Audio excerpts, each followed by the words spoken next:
Une boîte de nuit qui ressemble à une villa pour milliardaires. Limousine, créature de rêve et robe du soir pour tout le monde. C'est une des grandes fêtes de Marbella. La ville attire une clientèle classique, mais aussi des personnages extravagants, comme Marie-Claire.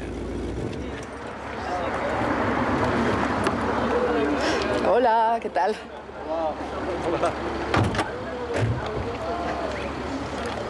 La robe de Marie-Claire fait sensation et son mari, Evert, chemise noire, veste blanche et queue de cheval, ne départ pas lui non plus. Soirée chaude, Nice evening. typique soirée de Marbella, n'est-ce pas? Comme il faut. Il faut qu'il fasse chaud à Marbella. À Marbella, tout est permis, l'argent s'affiche sans complexe. Comment ça va? Ça me fait tellement plaisir de te voir.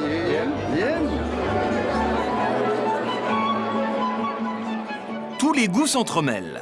Un dîner aux chandelles façon grand siècle et des parures clinquantes, depuis la grosse bague au sac à main 100% cristal. Une ambiance qui fait la joie des derniers arrivés, les nouveaux Russes. La fête russe, c'est la meilleure fête de Marbella. On adore ça, la fiesta russa, le caviar, le champagne et le vodka. Voilà pour la face connue de Marbella. Mais il y en a une autre que les guides touristiques se gardent bien de dévoiler. Celle des trafics de drogue, dont la ville est une des plaques tournantes.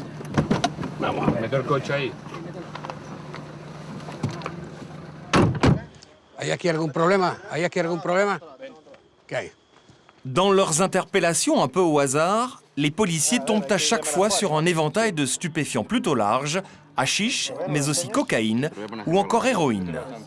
Revuelto, cocaína, revuelto, cocaína, cocaína, cocaína, revuelto.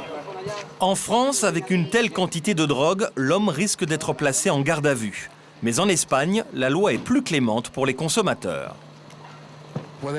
S'ils achètent plus, ils peuvent aller en prison. Et sinon, ils doivent payer une amende de 300 € à chaque fois qu'ils se font prendre. Marbella est en pleine explosion. Les immeubles poussent comme des champignons. Seul problème, beaucoup sont construits au mépris des lois d'urbanisme. Grâce à de juteux pots de vin, des promoteurs ont corrompu la majorité des élus locaux.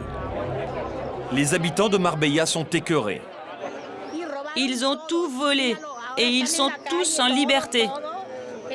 Ils ont laissé la mairie sans un rond. Il n'y a plus d'argent. Ils ont tout placé dans des paradis fiscaux où ils se sont construits d'immenses villas. C'est un scandale, un vrai scandale. La justice, jusqu'à maintenant, ils n'ont jamais condamné aucun politicien à prison. Ils doivent rendre l'argent qu'ils ont volé à la mairie. Ça me choque beaucoup. Parce que moi, je suis un contribuable, c'est moi qui paye. Qui aurait cru que ce petit village bien tranquille dans les années 50 deviendrait, avec ses premiers immeubles sans charme, 30 ans plus tard, le paradis des nouveaux riches. Une arche en béton armé, 15 golfs, c'est la plus forte densité en Europe, mais aussi des villas à couper le souffle. Marbella est une des villes qui compte le plus de millionnaires en Espagne.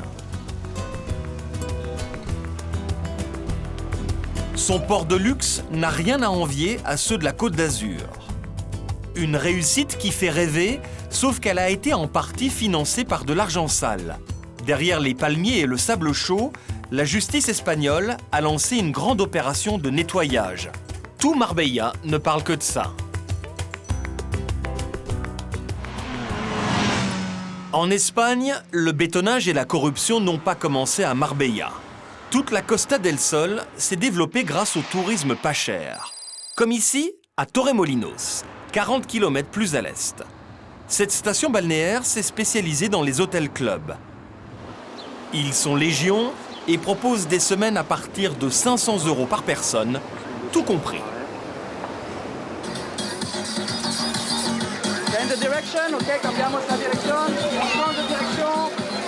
Laurent et Sandrine Leverbe se sont offerts 2 semaines de congé dans cet hôtel 3 étoiles.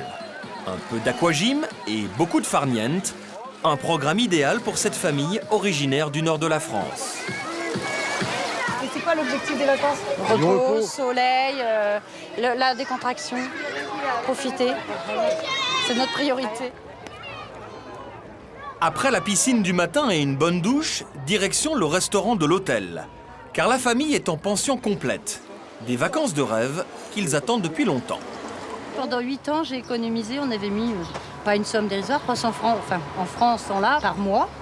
Et quand on a eu cette somme et qu'on a pu débloquer, c'est là que j'ai dit, bon, on va se faire un beau voyage. Au départ, ils rêvaient de Marbella, mais ils ont dû revoir leurs prétentions à la baisse. Marbella, oui, c'est plus riche que Paris, si de toute façon. Normalement, au démarrage, on devait prendre location par là. Quand on a vu, c'est clair que... Ah, la vacances, ça va bien? Michel, ça va? Ouais, très bien, et toi? Alors, la vacances, c'est bon, 10 minutes. Là. Super. Ça va? Très chaud. Alors, vous allez faire quoi cet après-midi? On va aller se promener à Marbella. Oh, il y a des belles voitures à Marbella. Hein. C'est pareil, c'est pour ça très, qu'on y va. très joli. Mais bon, c'est pas pour tous les porte-monnaies, quoi. Oui, Voilà. mais bon. Et bah, de toute façon, bah, écoute... On va arriver avec nos yeux. Allez, bonne Bon journée, bonne après-midi, vacances. Merci, à tout à l'heure. Michel. Merci. Au revoir. Dis au revoir, les loups.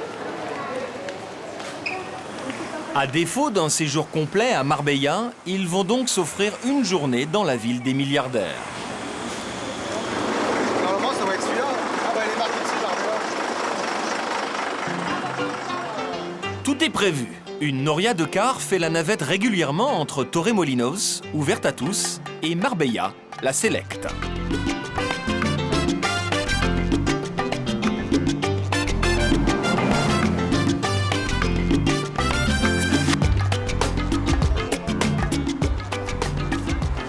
Allez, viens, on va aller voir les beaux bateaux. La petite famille arrive enfin à Puerto Banús, le port de luxe de Marbella. Regarde un peu. Waouh. Regarde, Cindy. Combien? Juste avant, là. Combien, Milly? On veut tous les voir, quand même. Alors c'est quoi vos premières impressions là quand vous voyez ces bateaux? Ils ont de la chance. Ah, c'est génial, c'est beau. Franchement, c'est la première fois que j'en vois des si gros, c'est... Oh. J'ai plus de mots. Oh. Ah non, franchement, c'est fou. Ce petit, là, c'est peut-être le prix de ta maison. Il Et faut encore, plus cher. je suis sûre qu'il est plus cher. Ils découvrent un deuxième Saint-Tropez et ne s'attendaient pas à voir un tel étalage de richesse en Espagne. C'est de la folie. De la folie. C'est dommage, c'est qu'il y en a toujours pour la grande classe et jamais pour les petits. Tant mieux pour ceux-là qui peuvent se les payer. Tant pis pour nous. Hein. Et ils ne sont pas au bout de leur surprise. Au passage, un petit coup d'œil au prix des yachts en vente. 370 millions. Jusqu'à ma retraite, il faut que je travaille là. Il n'y a pas de grille. Marbella est bien trop cher pour la famille Levergne. La clientèle typique de la ville, nous l'avons croisée un peu plus loin au cours d'une feria. Ces fêtes typiquement espagnoles qui ont lieu en pleine rue.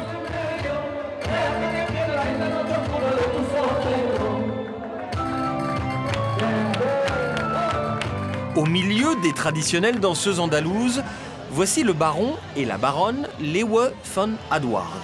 Cela fait 30 ans qu'ils passent leurs étés à Marbella. Ils vont de fête en fête, accompagnés de leurs 2 filles adolescentes.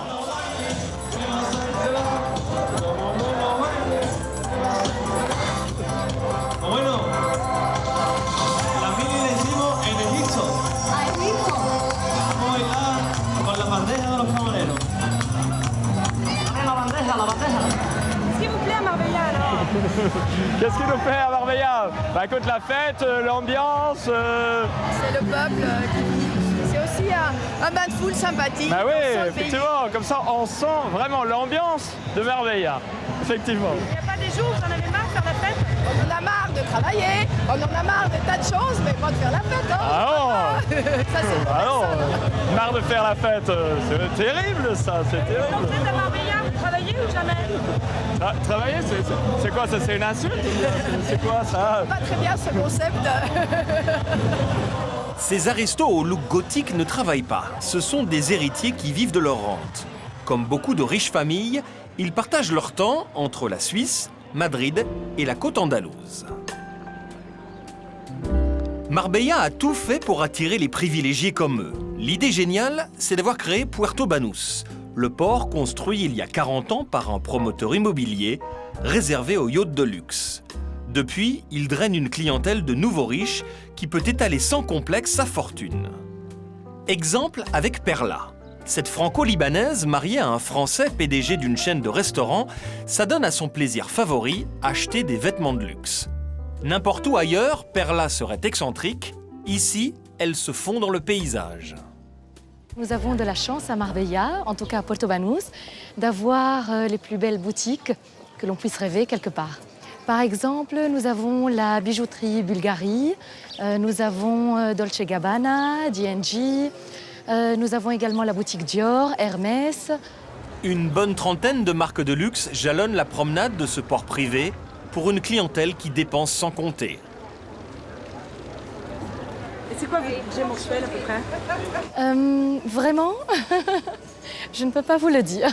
Non, je plaisante, mais je ne me rends pas compte, je ne compte pas vraiment. Aujourd'hui, Perla est en quête d'une énième paire de chaussures. Hola, buenas tardes. Bonjour, comment allez-vous? Bien et vous? Bien, merci. Ce genre de chaussures me plairait bien, avec son panier assorti. D'accord.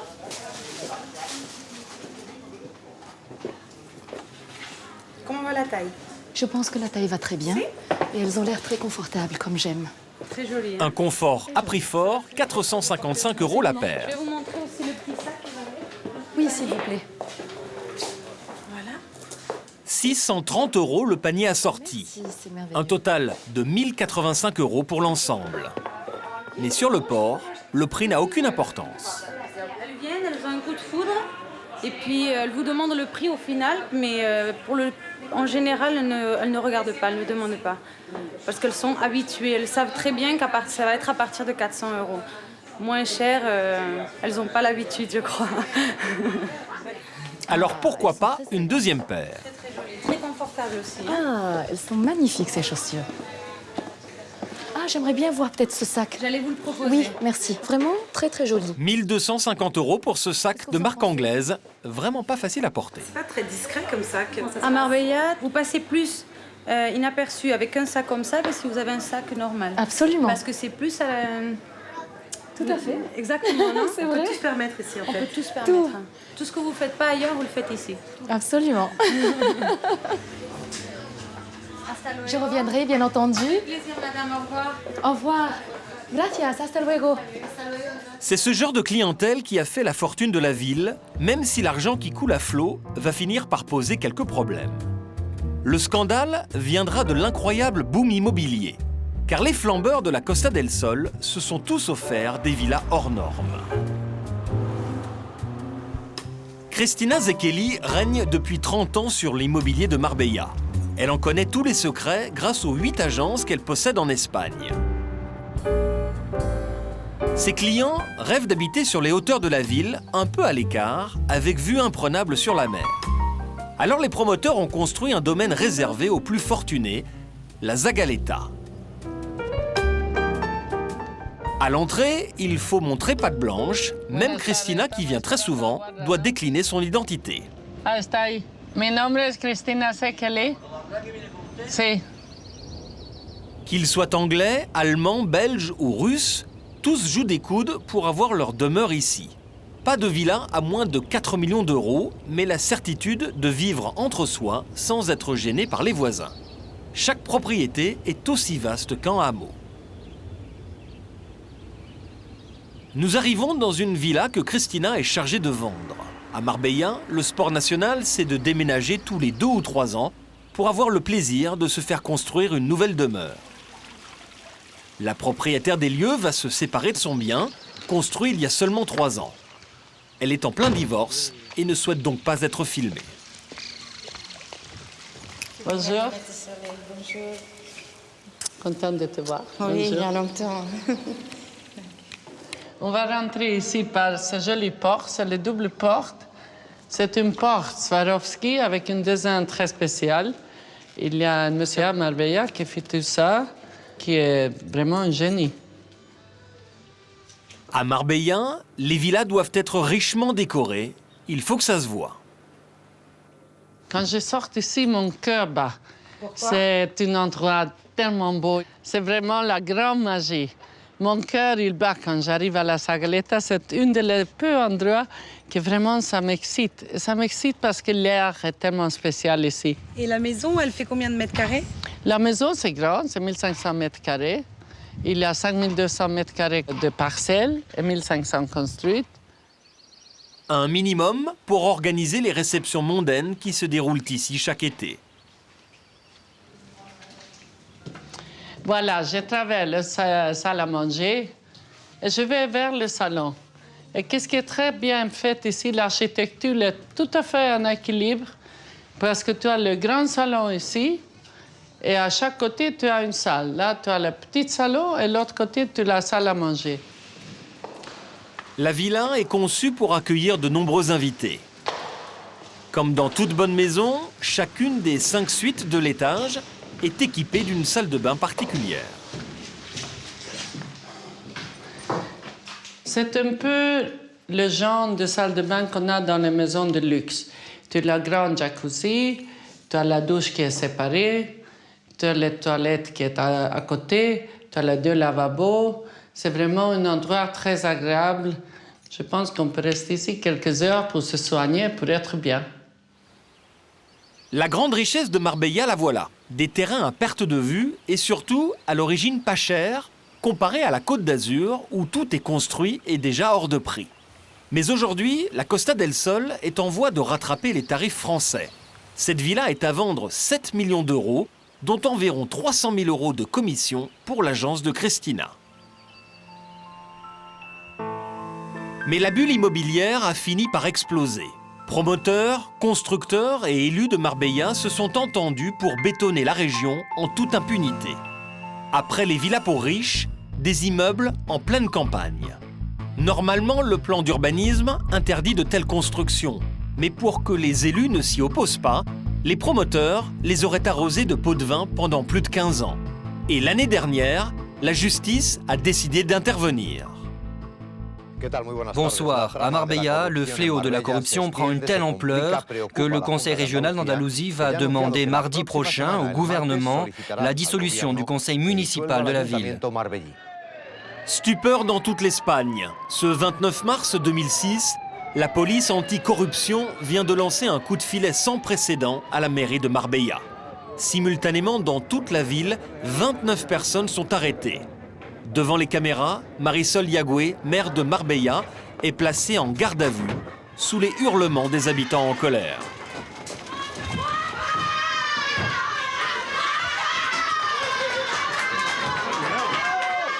Derrière elle, c'est tout le conseil municipal qui est interpellé.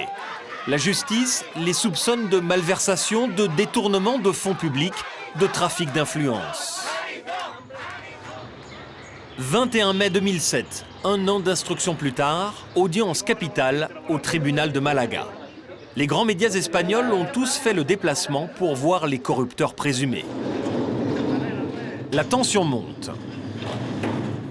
Le fourgon des 2 principaux accusés arrive.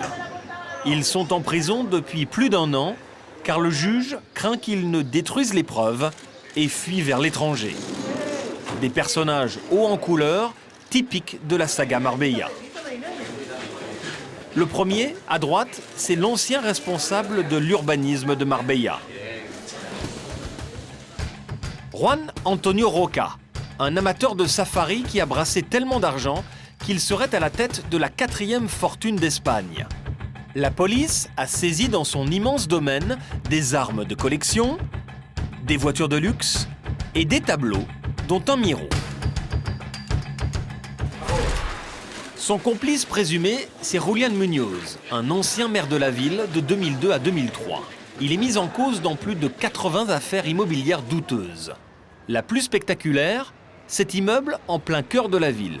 Muñoz aurait multiplié par 50 sa surface constructible. De 2000 mètres carrés autorisés, il en aurait fait construire 98 000 et sur 9 étages au lieu de 4. Son parcours est incroyable. Muñoz a débuté comme serveur, puis il s'est fait élire à la mairie et subitement, il est devenu milliardaire. Mais coup de théâtre au tribunal. L'avocat de Roca, l'ex chargé de l'urbanisme, ne s'est même pas présenté à l'audience. Peut-être une stratégie pour gagner du temps. Les prévenus sont renvoyés en prison.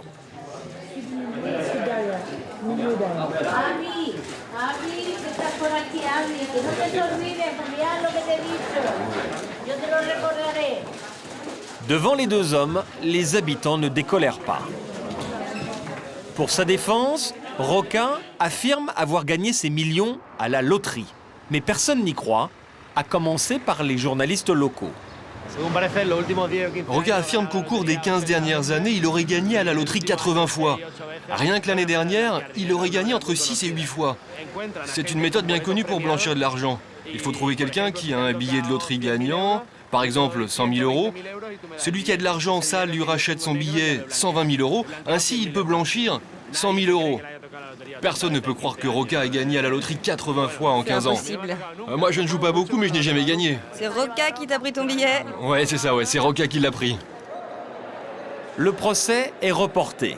À la sortie de l'audience, qui n'aura duré que 10 minutes, l'avocate qui défend les contribuables est en colère. J'en ai par-dessus la tête de dénoncer les manques de moyens de la justice. La seule question qui compte, c'est à qui profitent tous ces dysfonctionnements. J'ai commandé ces lunettes parce qu'il y a vraiment de quoi se mettre en colère. Je suis fâchée. L'avocate n'hésite pas à faire de l'humour. Pour montrer qu'elle prend la mouche, elle arbore ses lunettes un peu spéciales. L'affaire prend de l'ampleur. Pas moins de 3 maires différents sont soupçonnés de corruption.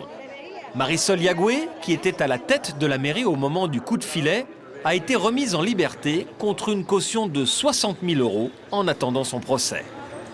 Pour son avocat, elle est victime d'un complot. Marisol Yagüe va mieux, elle se remet de son arrestation. Mais ce que je veux vous dire, c'est qu'elle n'est qu'une marionnette dans cette affaire.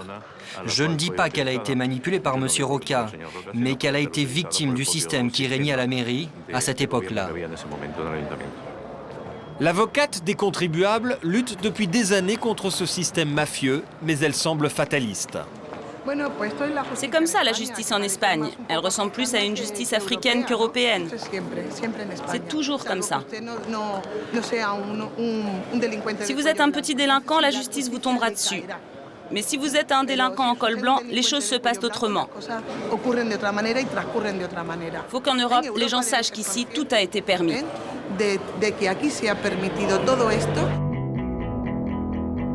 Voici le résultat. À Marbella, la justice a révélé un chiffre incroyable. Un bâtiment sur 3 construit dans les 20 dernières années est illégal. Situé sur la plus grande artère de la ville, un des exemples les plus emblématiques de ce système de corruption, l'hôtel Senator. Ce building sans charme est l'un des chevaux de bataille de Javier Deluy, un écologiste militant qui a déposé de nombreuses plaintes en justice. Ce site est illégal? Oui, c'est 2 chantiers. Les 100 logements que vous voyez au fond, là, comme l'hôtel ici, ont été faits selon le même permis de construire illégal. Les finitions restent à faire, mais la justice a décidé de stopper la construction de l'hôtel. L'instruction est toujours en cours, les juges tentent d'identifier les responsables. Des gens comme Roca qui n'avaient rien se sont constitués un patrimoine de 2000 milliards d'euros. Cela montre que ces opérations immobilières ont été très juteuses. Tout le monde touchait. Les promoteurs, les propriétaires et les élus. L'hôtel est donc presque terminé depuis plus d'1 an. La nouvelle mairie a décidé de légaliser le site, mais elle n'autorisera l'ouverture de l'hôtel que si en contrepartie, les 100 logements prévus sont rendus à la ville pour en faire une maison de retraite. Ce qui révolte le plus Javier, ce sont les ravages que cause à l'environnement ce bétonnage illégal. Il n'y a plus de place sur la côte, alors les constructeurs se rabattent vers la montagne où les terrains sont moins chers. Vous voyez la colline qui est juste au milieu ? Eh bien là aussi ils vont construire et c'est édifiant. C'est la nature ici et pourtant cette colline a été rasée pour construire des bâtiments. Le projet prévoit la construction de 60 logements sur le sommet de la colline qu'on a carrément coupé. tous les verrous sautent dès qu'il y a un peu d'argent à faire. Les élus de Marbella sont irresponsables. Comment peuvent-ils laisser massacrer ainsi la nature en coupant carrément une colline? Le plus grave, c'est que ça va devenir une zone urbaine. Autre exemple édifiant, le Banana Beach. 3 immeubles de 10 étages bâtis sur la plage. Là-bas, vous avez le Banana Beach. Ce bâtiment est totalement illégal. Le sol n'a pas été viabilisé, il est bâti sur une zone verte et, plus grave, il est construit beaucoup trop près de la mer. 300 familles vivent au Banana Beach. Elles y ont acheté des appartements sans se douter qu'elles devenaient propriétaires de logements illégaux. Il y a 4 ans, Antonio et Elisa, 2 retraités, ont déboursé 180 000 € pour leurs 3 pièces de 60 mètres carrés. Depuis, ils vivent dans l'angoisse d'une décision de justice qui imposerait la destruction de la résidence.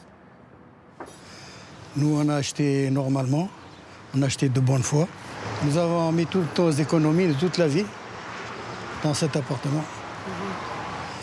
Et il y a des problèmes maintenant. Au départ, l'affaire s'annonçait prometteuse. Immeuble sécurisé, les pieds dans l'eau et piscine privée.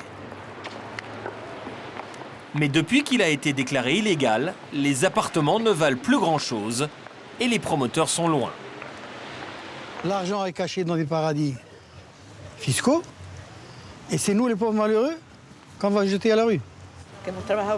Nous avons travaillé comme des nègres toute notre vie pour acheter un logement ici, dans notre pays, mourir ici et regardez maintenant.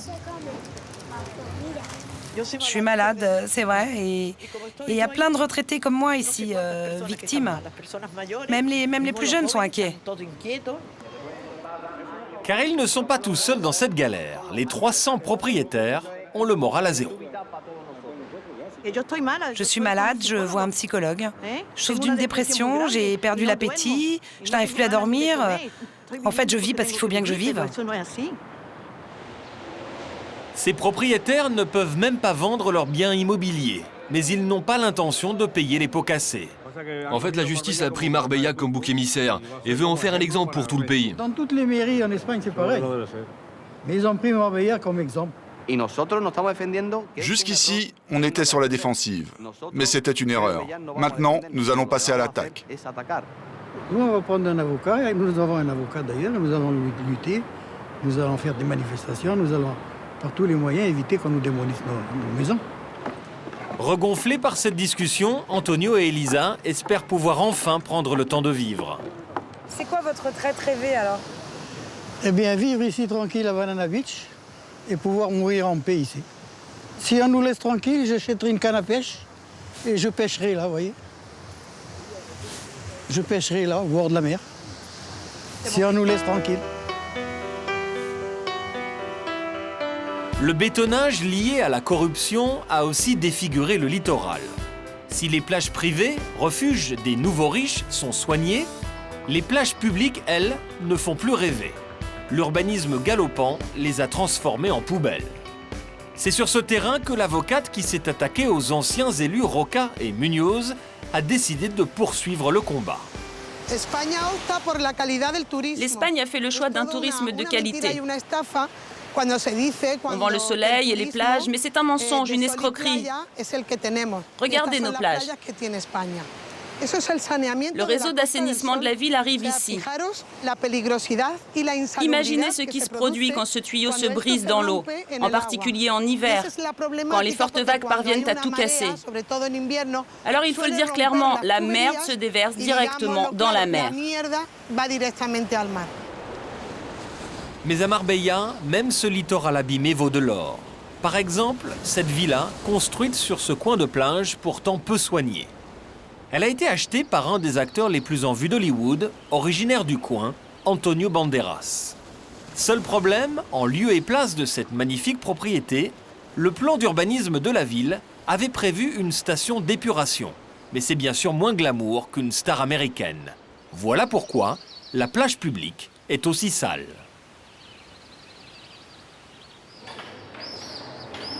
Les habitants floués ont fondé tous leurs espoirs dans l'élection de la nouvelle maire de Marbella. Le 27 mai dernier, la candidate du grand parti de la droite espagnole, Andrés Muñoz, a été élue haut la main. Aujourd'hui, la population de la ville espère que cette femme de 52 ans parviendra enfin à enrayer la corruption.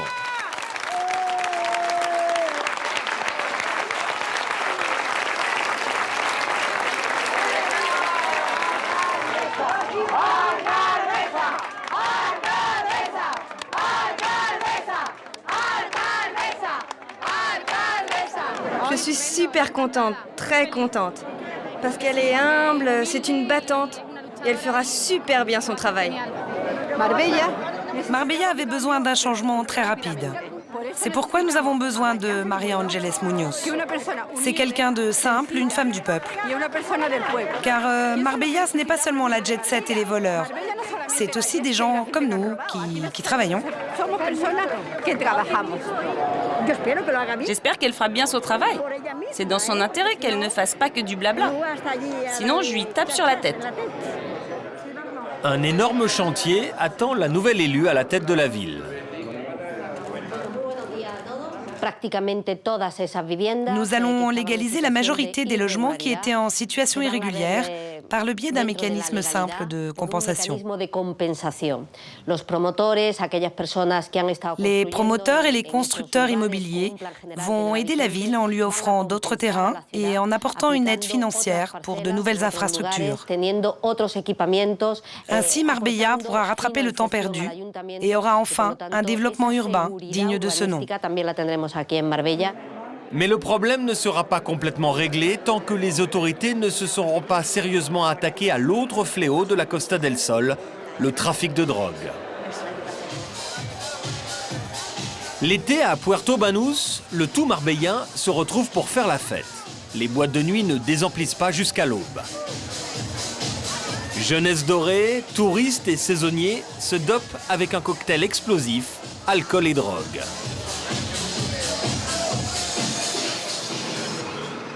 Au même moment, Juan et son équipe de policiers en civil quittent le commissariat principal pour faire une descente au port. Direction Puerto Banús, pas du côté des yachts de milliardaires, mais dans les rues adjacentes où le décor est radicalement différent. Cet inspecteur en chef traque les petits trafics qui ternissent l'image glamour de la ville.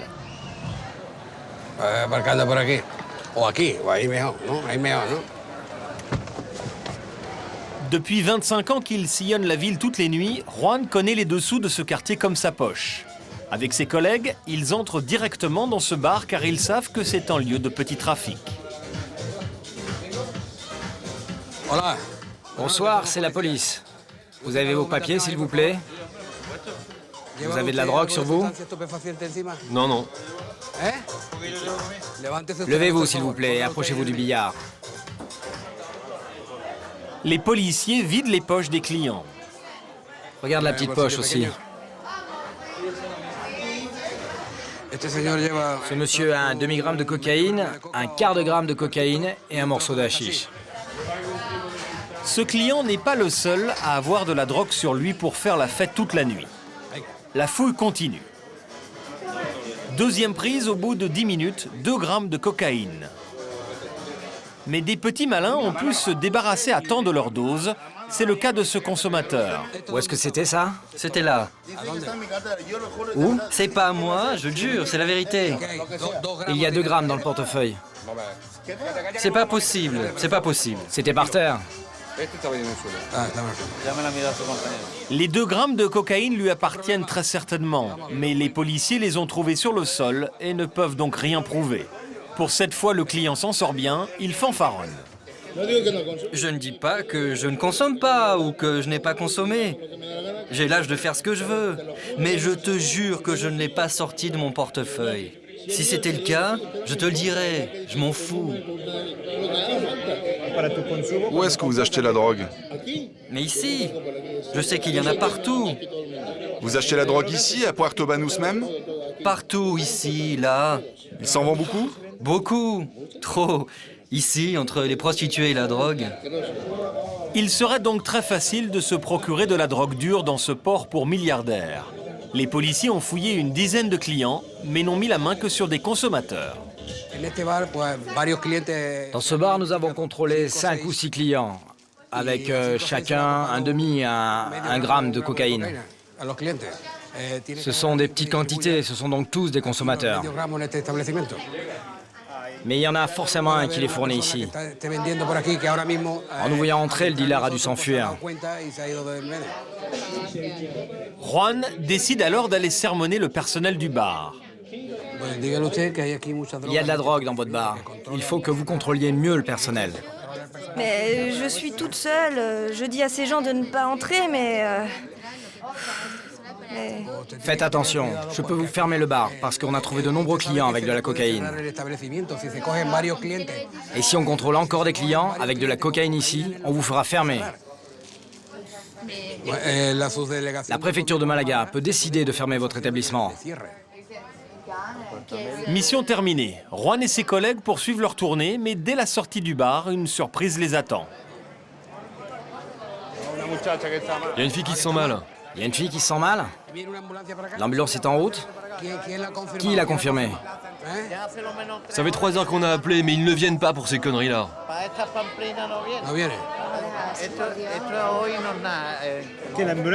Mais les secours ne viennent pas? Non, ils ne viennent pas pour les comas éthyliques, car ils ont d'autres urgences plus importantes, comme les accidents de voiture. Il y a beaucoup de gens sous ici? Chaque week-end à Puerto Banús, 15 à 20 personnes boivent trop et finissent allongées par terre. Mais tout le monde s'en fout.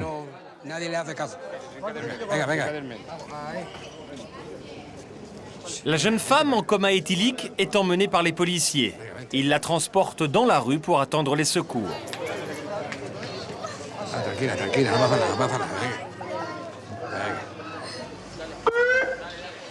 L'ambulance arrive enfin. Mais entre-temps, la jeune fille s'est réveillée. Les médecins peuvent l'ausculter rapidement. Verdict, tout va bien, elle a seulement besoin de repos. L'équipe de Juan interroge sa copine pour essayer d'en savoir plus. No, she fucking doesn't drink a lot. Is she okay? Of course it's okay. Okay. She's moving. She's not asleep.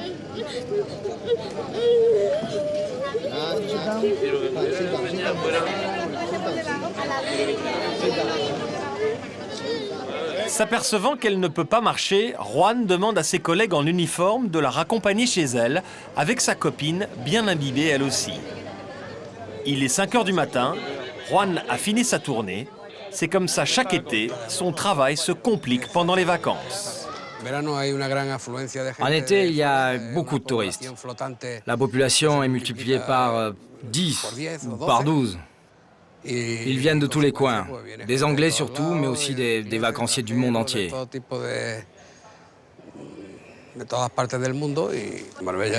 Marbella est une ville où il y a vraiment beaucoup de cocaïne. La demande est énorme. Du coup, il y a beaucoup de cocaïne qui circule. La Costa del Sol est plus que jamais la plaque tournante du trafic de cocaïne et de hashish. Et pour cause, le Maroc, plus gros producteur de cannabis au monde, n'est qu'à 17 km de la côte andalouse. Une distance ridicule que les trafiquants équipés de bateaux ultra rapides franchissent en moins de 10 minutes. Difficile pour la police de les rattraper. Mais il y a 2 ans, le gouvernement espagnol a doté les forces de l'ordre de nouveaux moyens pour déjouer les ruses des trafiquants de drogue de mieux en mieux organisés. La police nationale, comme la Guardia Civile, l'équivalent de notre gendarmerie, ont donc créé des unités spécialisées dans la lutte contre le crime organisé. À la direction de la Guardia Civile de Malaga, Geronimo pilote le centre de surveillance des côtes andalouses, chargé de repérer les trafiquants de drogue entre le Maroc et l'Espagne. Avec son équipe, il a modernisé le système. Des radars électroniques permettent de voir beaucoup plus loin que les traditionnelles jumelles. D'ici, on peut contrôler la totalité du littoral andalou. 266 km de côte qui vont de Grenade à Algeciras. Grâce à cet écran de contrôle, les opérateurs peuvent surveiller l'activité maritime. Voici les 3 stations de surveillance qui jalonnent la côte de la province de Malaga. La première station, c'est celle de Grenade. Une surveillance 24 heures sur 24. Chaque radar est équipé de 2 caméras, une de jour et une de nuit. Chacun de ces carrés jaunes représente les bateaux en mer. En temps réel, ce système nous donne des informations sur la vitesse et la direction du bateau. Un système ultramoderne qui a permis de lutter plus efficacement contre le trafic de drogue à grande échelle. Geronimo va nous décrypter l'un des derniers coups de filet réussis par la Guardia Civile.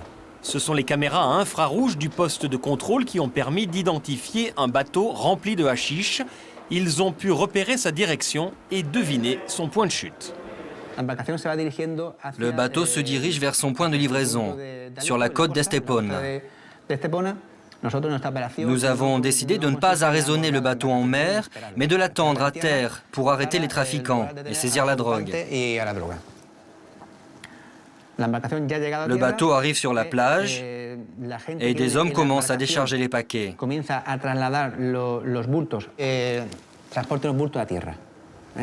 Et après des heures de planque, la Guardia Civile intervient. Au moment où les narcotrafiquants tentent de s'enfuir, un camion leur barre la route. Mais le bateau, lui, est déjà loin. On n'a pas pu rattraper le bateau, il s'est enfui. Mais nous avons saisi 1500 kilos de hashish et arrêté 4 personnes. Les preuves étaient suffisantes pour les déférer devant un juge. Une prise qui n'a rien d'exceptionnel pour l'Espagne. En moyenne, les forces de l'ordre saisissent plus de 600 tonnes de cannabis par an. C'est 7 fois plus qu'en France. La proximité avec le Maroc fait de la Costa del Sol la meilleure porte d'entrée du cannabis en Europe. Plus des 2/3 des saisies européennes ont lieu sur le sol espagnol. Lutte contre la drogue, mais aussi politique anticorruption, le climat est en train de changer à Marbella. Même les traditionnelles grandes fêtes s'en ressentent. Depuis 30 ans, c'est chez Olivia Valère, la reine de la nuit, que les Happy Few se lâchent. Et ce soir, elle donne une fête rock'n'roll. Tout le monde doit être déguisé. Olivia Valère donne le ton en revisitant le look Brigitte Bardot des années 60. Todo el mundo maravilloso. Qué guapos. Qué lindos todos. Olivia organise cette fête pour les 37 ans de mariage de Bob Duchovich, tout de blanc vêtu. Oh my God. Where were you when I was looking for you? How are you, my love? You look great. Ce riche homme d'affaires polonais n'hésite pas à claquer 50 000 € pour une soirée très fun. You don't come in here like this. No,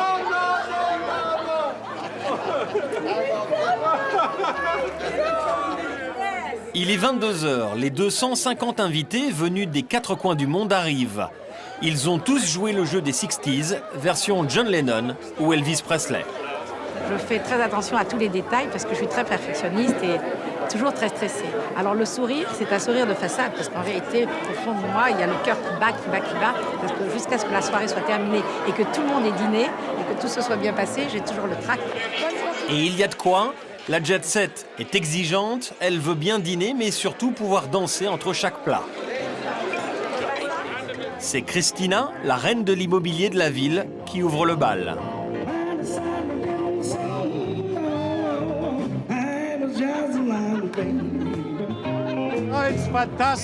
C'est fantastique. J'espère que tout le monde s'amuse autant que nous.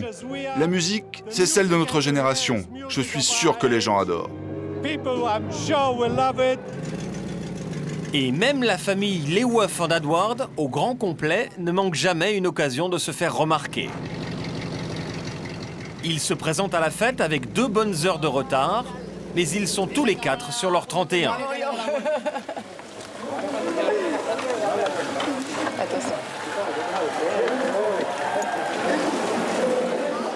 À peine arrivés, Justin et Ginger, les deux filles de la famille, mettent le feu.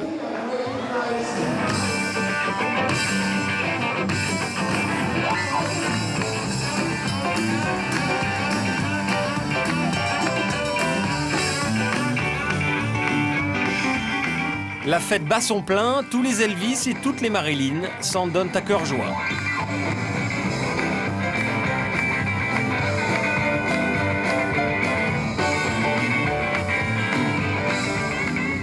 Mais à 2 h du matin, les voisins se plaignent du bruit.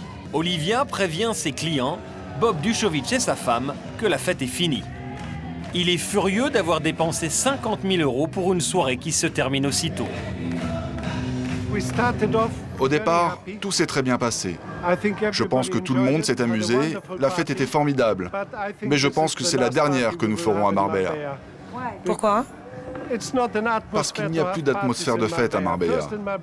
D'abord, il y a eu la corruption, dont apparemment ils se sont débarrassés. Mais ça a cassé l'ambiance. Il n'y a plus de lieu pour faire la fête. Je crois que la loi est trop bien suivie et que depuis qu'il y a eu ces histoires en Espagne et surtout dans la ville de Marbella, les gens ont peur de prendre des initiatives et que maintenant nous sommes victimes du vouloir trop bien faire de tous les maires et tous les policiers. Si Marbella ne veut pas de nous, ok. Marbella n'a pas besoin de nous. Le monde est grand. Mais Marbella va perdre beaucoup, car ils vont perdre les fêtards, et avec eux, tout leur argent. Marbella, c'est un panier de crabes. Mais quoi qu'il en soit, le tourisme n'est pas responsable de la situation politique. Et si Marbella, l'Espagne tout court, veut se récupérer je veux dire, en de tant ce problème de corruption qu'il y a sur toute la côte espagnole. On n'a pas à emmerder des étrangers comme notre ami Duchovich, qui est un honnête commerçant, n'est-ce pas, qui, une fois par année, fait sa fête. Hein. Alors c'est peut-être la fin d'une époque. Avant, pour acheter une belle villa sur les hauteurs de Marbella, les clients pouvaient payer jusqu'à la moitié de la somme en liquide. Désormais, les nouveaux riches ne viennent plus avec des valises de billets, mais en compagnie d'un bon avocat pour s'assurer que tout est en règle. C'est ce que fait ce milliardaire russe, suivi au fond par sa femme. Ils viennent visiter cette villa, commercialisée par Amar Altassi, agent immobilier depuis 10 ans. Cette jeune femme en vert, c'est une avocate russe qui vit à Marbella. Pour ce domaine de 4700 mètres carrés, pas question de se retrouver dans un an avec un avis de destruction ou derrière les barreaux pour corruption. Alors Amar précise d'emblée que tous les papiers sont en règle. Vous pouvez constater l'ampleur et la taille de la maison. La maison est neuve. Comme vous parlez espagnol, vous pouvez leur traduire? Oui, mais est-ce que la maison est en règle? La maison est neuve. Elle a tous les permis, elle est en règle. Elle remplit toutes les normes de l'urbanisme. La maison a beaucoup de caractère. Ces colonnes lui donnent une touche qui rappelle les anciens palais romains. Ces Russes viennent à Marbella depuis 2 ans, mais souhaitent y résider la moitié de l'année. Ce que j'aime avant tout, c'est le climat de Marbella.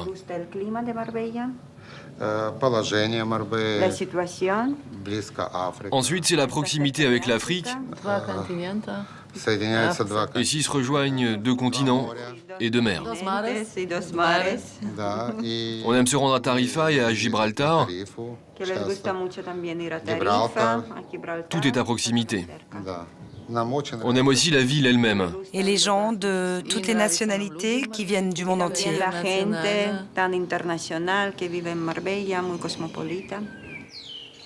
Le couple veut acheter à Marbella. Le style néo-romain de la maison correspond au goût des nouveaux Russes et pourtant, ils vont chipoter.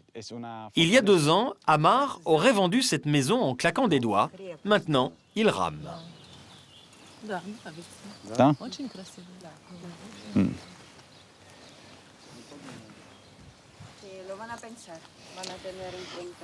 Muy bien.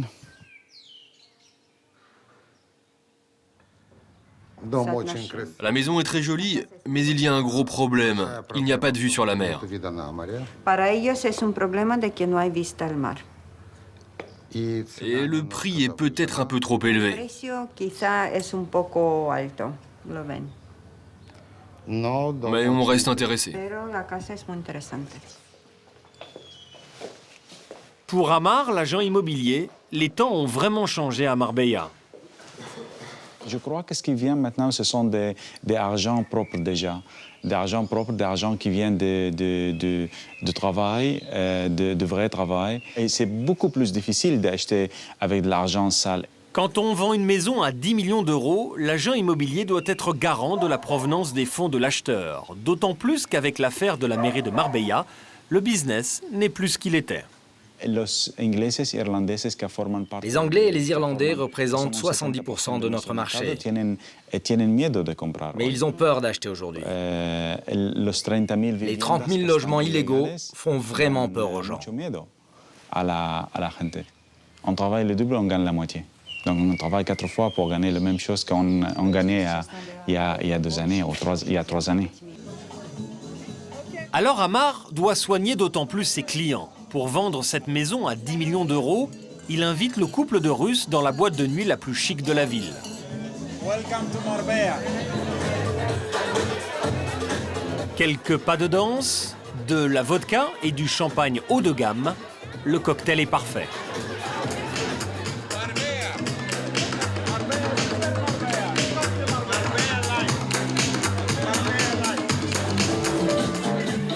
Amar a bien fait de leur en mettre plein la vue, ils feront affaire à la fin de l'été. Il faut dire que l'agent immobilier connaît bien les Russes. La belle blonde avec qui il danse, c'est sa femme. Elle s'appelle Elena et elle est née à Minsk, en Biélorussie.